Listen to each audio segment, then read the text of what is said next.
Hello, I'm Andy Mangum. I'm the regional minister for the Christian Church in the Southwest.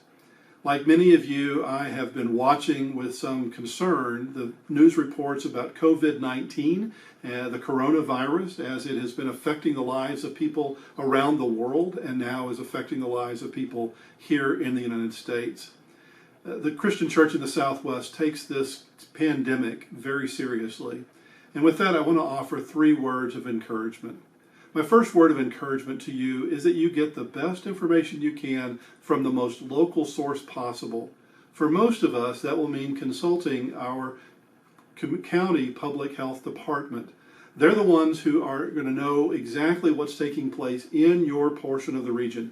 In a region our size of New Mexico and Texas and part of Oklahoma, it would be impossible to make sweeping public health statements that are applicable across our vast geography. It's important that you know what's taking place closest to your home and closest to your place of worship. So listen to what the public health department is saying where you're at and follow their advice. They may advise you to curtail public events. They may tell you that you shouldn't be having Sunday morning worship services. And if so, I hope that you'll heed their warnings and listen to what they have to say. Whether you have face-to-face experience worship or not, I do hope that you'll make remote worship experiences possible for your members that choose to stay home, or if you cancel services, that they can worship with you.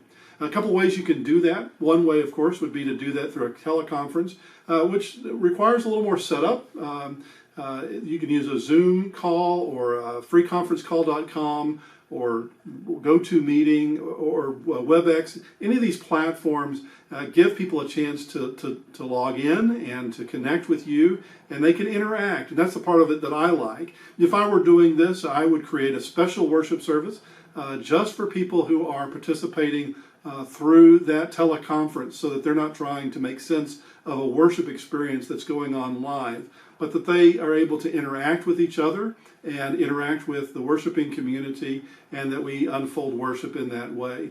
Live streaming is certainly a good option, and many of our services already use Facebook Live or YouTube Live or some other form of live streaming service.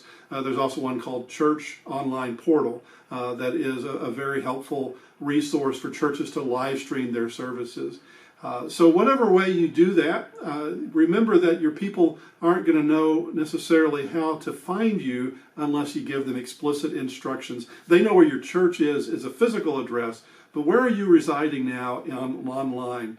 Making sure that you communicate that out is important. And that's my second word of advice. My second word of advice would be that you contact every member of your congregation by phone. If I could ask of one thing of our entire region, I would ask this: that every pastor, elder, deacon, Sunday school teacher, and chaplain participate together in making contact with every member of our region. Call people on the phone. It's important to update websites. It's important to update social media. It's important to send out those email blasts. But in this moment, what people are telling us is that the best way to stem the tide of this disease is to reduce social contact, to reduce those touches. And that's going to help avoid the spread of the disease, but it's also going to increase isolation and loneliness. And so having that chance to interact with people is one of the things that churches can do to help break through that loneliness and that isolation.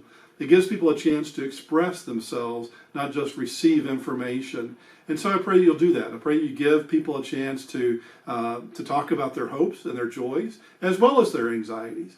That they'll be able to talk about their concerns, but also to name the resources that they have in their life. And they may express a need that you can meet, and if so, thanks be to God. You may need to pass that need on to someone else who can meet that. And you may need to be safe as you do that. And so it may be that you bring the meal and you leave it on the front porch, or you run the store errand and you leave those items on the front porch and you let them know that they're there. But they may be not wanting to get you sick, and so we reduce that interaction. But they'll know that someone cares.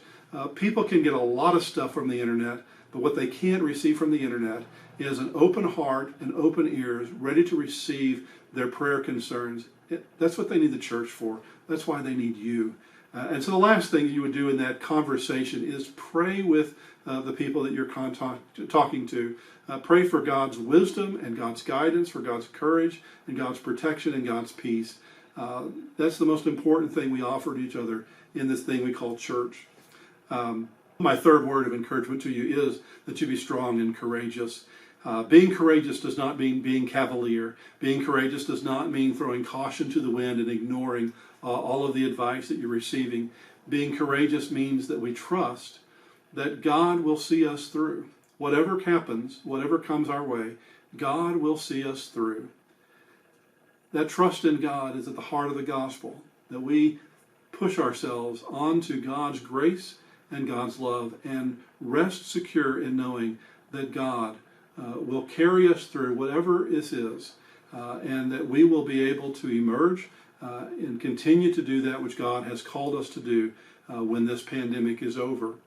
I lean on the portion of Joshua chapter 1 where God says to Joshua, "Have I not commanded you? Have I not commanded you? Be strong and courageous. Do not be terrified. Do not be discouraged.